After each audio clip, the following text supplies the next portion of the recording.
안녕하세요. 하늘 높은 줄 모르고 치솟던 집값과 주가도 때가 되니 고개를 숙이고 매물이 쌓여도 찾는 발길이 자취를 감춰서 거래 절벽 현상을 빚고 있다고 하는데요.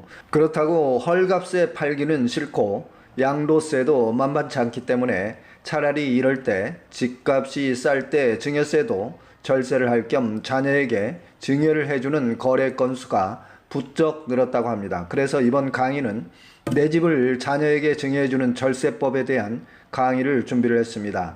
끝까지 잘 시청을 해보시고 많은 참고와 도움이 되시면 감사하겠습니다.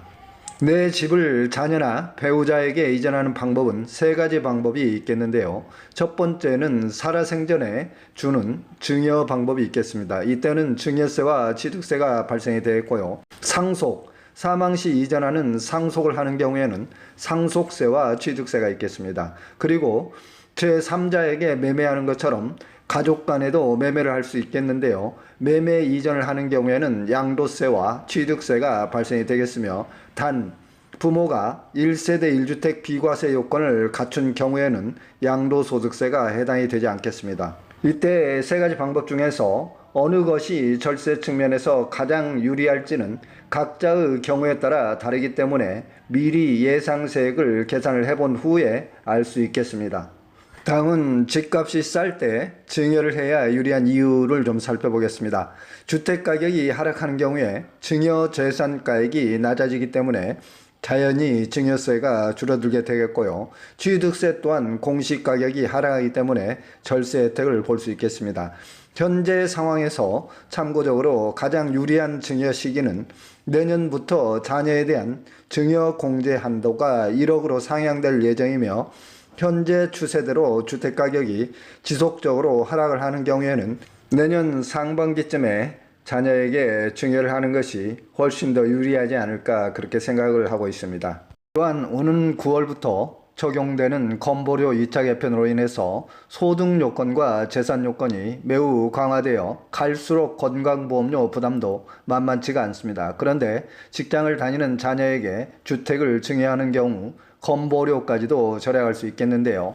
화면상의 예시를 보게 되면 건보료 재산 과표, 주택가액 10억을 자녀에게 증여하는 경우 건보료를 약 21만 3천원 정도 절약 가능하며, 또한 재산이 없고 연간 소득이 2천만원 이하자는 피부양자 자격도 유지 가능하겠습니다.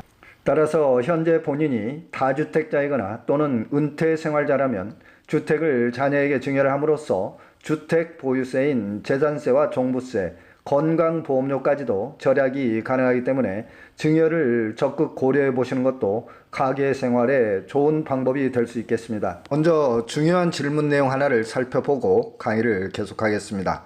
질문 내용을 보게 되면, 산울님, 제가 나이도 많고 그래서 자식에게 살고 있는 현재 시세 25억 정도 하는 아파트를 증여하려고 세무사에게 증여세를 계산해 보니 세금이 8억이 넘게 나온다는데요.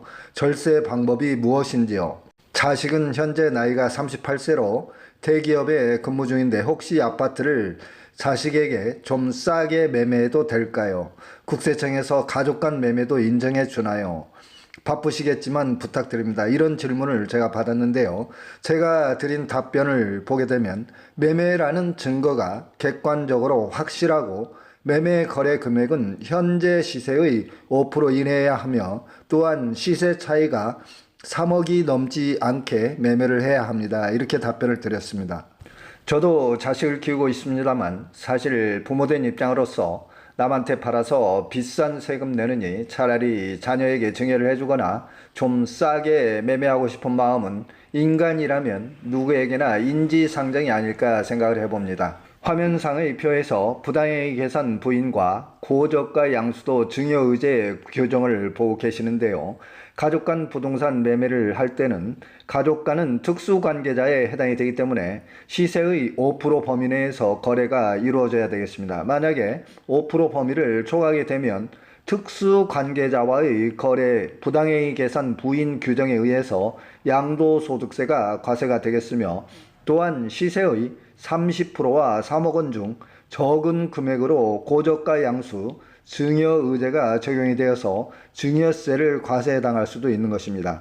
따라서 가족 간 부동산 매매를 할 때는 매매 사실이 증빙에 의해서 객관적으로 명확해야 하며 거래 금액 또한 부당행위 계산 부인 또는 증여의제가 되지 않도록 세심한 주의가 필요하겠습니다. 증여세를 절세하기 위해서는 부동산 가격이 수시로 변하기 때문에 증여 시기가 매우 중요한데요. 먼저 증여세 신고 기한에 대해서 살펴보겠습니다. 증여세 신고 기한은 증여일이 속하는 달의 말일부터 3개월 이내가 되겠습니다. 예를 들어서 증여일이 2022년 7월 5일이라고 한다면 7월 말일부터 3개월 이내가 되기 때문에 신고 기한은 2022년 10월 31일이 되겠습니다. 증여세를 신고하는 경우에는 3%의 세액 공제를 받을 수 있겠으며 무신고 시에는 최고 40%까지 가산세가 부과되기 때문에 가능하면 증여세 신고는 반드시 해주시는 것이 유리하겠습니다. 다음은 상속 증여재산의 평가 방법을 살펴보겠습니다. 재산 평가 기준은 상속 증여일 현재의 시가가 원칙입니다. 시가라는 것은 불특정 다수인 사회에서 자유롭게 거래가 이루어지는 경우 통상적으로 성립된다고 인정되는 가액, 이렇게 세법에서 규정을 하고 있는데요. 실제 시가는 해당 재산의 실제 매매가액에다가 감정, 수용, 공매, 경매가액을 포함한 금액도 시가에 포함한다, 이렇게 되어 있습니다. 다음은 상속증여재산의 평가기간에 대해서 살펴보겠습니다. 증여재산은 증여일 전 6개월, 증여 후 3개월 이내가 되겠고요. 상속재산은 상속 개시일 전후 6개월이 되겠습니다. 따라서 증여를 하게 되면 증여일 전 6개월, 증여일 후 3개월 이내에 매매 거래가액이나 감정, 수용, 공매, 경매가가 있는 경우에는 그 가액을 증여재산 시가로 인정을 하게 되겠습니다. 여러분들께서 화면상의 표를 보시면 증여재산의 평가 기간을 훨씬 이해하기 쉽겠습니다. 증여일로부터 앞전 6개월 그리고 증여일 후 3개월 총 9개월 기간이 평가 기간이 되겠습니다. 만약에 증여일 후에 곧바로 증여세 신고를 한 경우에는 증여일 전 6개월부터 증여세 신고일까지의 기간이 평가 기간이 되겠습니다. 다시 말씀드리면 증여세 신고가 끝나게 되면 신고 이후에 유사 매매 거래가 있다 하더라도 평가 금액에 전혀 포함되지 않는다는 것이며, 따라서 주택가격이 계속 상승 추세에 있다면 증여 후에 곧바로 증여세 신고를 하는 것이 유리하겠으며, 만약에 하락 추세에 있다면 증여세 신고를 가급적 늦게 하는 것이 평가 금액에 유리하겠습니다. 다음은 상속 증여재산의 평가 금액을 어떻게 정하는지 살펴보겠습니다. 매매가 있는 경우에는 거래가액이 금액이 되겠는데요. 매매 계약일 기준이 되겠습니다. 중도금이나 잔금 기준일이 아니고요. 그 다음에 감정평가가 있는 경우에는 감정평가액이 되겠으며, 수용이나 경매, 공매가 있는 경우에는 보상가액, 경매가액, 공매가액이 되겠습니다. 단 매매 사례가 있다고 하더라도 아무 재산이나 적용하는 것이 아니고 해당 재산과 면적, 위치, 용도, 종목, 기준시가가 동일하거나 유사한 재산이 되어야 되겠습니다. 예를 들자면 아파트 같은 경우에는 동일한 단지 내에 동일한 평형수가 매매 사례가액을 적용할 수 있는 기준이 되겠습니다. 저희 산울TV는 정부의 부동산 세금, 주식, 생활제도의 정책이 바뀔 때 각종 유익한 정보를 신속하고 정확하게 전해드리는 채널입니다. 구독, 좋아요, 알림 설정해 주시면 대단히 감사하겠습니다. 다음은 상속증여재산의 평가 시에 여러분들께서 혼동하기 쉽기 때문에 참고사항을 몇 개 살펴보겠습니다. 유사 매매 사례가액을 적용하는 데 있어서 재산평가 기간 중에 매매 사례가액이 둘 이상이 존재하는 경우에는 증여일로부터 가장 가까운 날의 사례가액을 적용하시면 되겠고요. 또한 증여재산을 평가하는 데 있어서 감정평가액이 있다면, 만약에 감정평가액이 둘 이상 존재하는 경우에는 평균액을 가지고 계산을 하면 되겠고요. 재산가액이 10억 이하는 감정가액 하나로도 충분하겠습니다. 다음은 상속증여재산의 보충적 평가 방법을 살펴보겠습니다. 유사 매매 사례가액이나 감정가액 등 시가 확인이 어려운 경우에 보충적으로 평가하는 방법이 되겠습니다. 공시가격을 적용하겠는데요. 토지는 개별 공시지가, 주택은 개별 주택가격 및 공동주택가격, 기타 다른 재산의 평가 방법은 화면상의 표를 참고해 보시기 바랍니다. 다음은 상속증여재산 평가 시 감정가액 적용 방법을 살펴보겠습니다. 감정평가를 하는 경우에 통상적으로는 시가보다 매우 낮게 감정가액이 평가되고 있는 추세이기 때문에 세금 측면에서 유리하겠습니다만, 아파트 같은 경우에는 유사 매매 사례가액이 많이 존재하기 때문에 감정가액을 적용하는 경우 실익이 매우 미미하겠습니다. 다만 단독주택이나 상가, 토지 등은 유사 매매 사례가액 찾기가 매우 어렵기 때문에 감정평가 시 절세 혜택이 매우 크겠고요. 감정평가액이 둘 이상 경우에는 평균액을 적용을 하겠으며 10억 미만의 부동산은 한 개의 감정가액으로도 가능하겠습니다. 다음은 주택을 증여하는 경우에 절세 방법은 어떤 것들이 있는지 살펴보겠습니다. 첫 번째는 세대 분리가 되고 소득이 있는 자녀에게 증여 대신에 매매를 해주는 게 좋겠습니다. 부모의 주택이 1세대 1주택 비과세 요건을 충족했다거나 일시적 1세대 2주택인 경우에는 부모는 양도소득세가 없게 되겠습니다. 다음으로 부담부 증여가 있겠는데요. 당해 주택의 채무액만큼 증여세가 절약이 되겠습니다. 다음으로는 증여 공제 한도를 적극 활용하시는 게 좋겠습니다. 내년부터 증여 공제 한도가 현재 성인 자녀 5천에서 1억으로 증액될 예정이기 때문에 내년에는 증여 공제 한도가 훨씬 더 증가를 하게 되겠고요.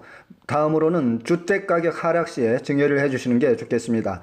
주택가격이 하락하는 경우에는 증여재산 과세가액이 낮아지기 때문에 그렇고요. 마지막으로 공동주택 이의 주택, 예를 들어서 단독주택이나 상가주택 등을 증여하는 경우에는 감정평가액을 적극적으로 활용을 하시면 증여재산평가액을 감정가액으로 낮출 수 있기 때문에 증여세 절세 효과를 볼 수 있겠습니다. 다음은 자녀가 부모로부터 주택을 증여받은 후에 양도세 2월 과세 주의사항을 좀 살펴보겠습니다.